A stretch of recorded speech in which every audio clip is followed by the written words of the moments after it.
got a lot of vintage lenses, although my main camera is a digital Sony. The reason is, it's much cheaper than the modern lenses, and after I use it frequently, I found that manual focus is not too hard with focus peaking and magnifier to help you nail it. And each lens had its own character.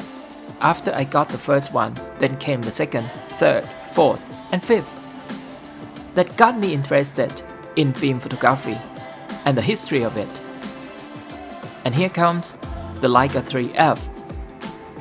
A Leica can be very expensive, but not the Banach Leica like the Leica III, which you can find for less than 10,000 baht, especially those with some flaws like mine, that the beam splitter had deteriorated, but it's easy to replace and you can find the part on eBay.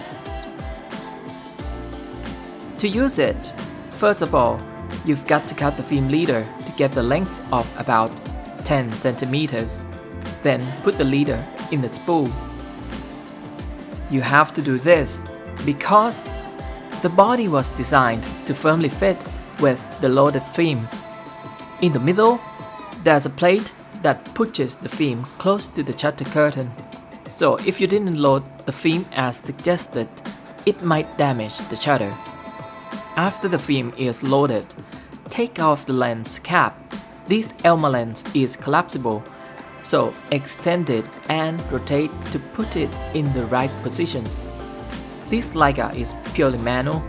It doesn't have a built-in light meter, so you have to use an external one or Sunny 16 rules. Then set the aperture in the front of the lens. Choose the shutter speed and wind the film knob. Look through the rangefinder window on the left. Align the double image by rotating the focus ring. When the two images coincide, the object is in focus. Then look through the viewfinder window to frame your shot. If you're happy with it, then fire the shutter.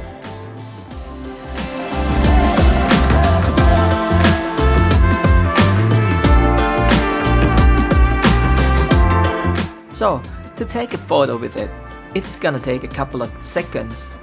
You cannot fire the shutter instantly like the digital camera, but I find this process is more enjoyable. It's a very compact camera.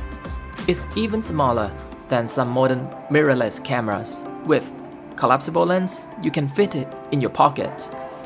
In the time it was released, it was such an innovation and was loved by photojournalists who used it to capture the history like The Fall of Nazi by Yevgeny Kaldi or The Portrait of Che Guevara by Alberto Gorda.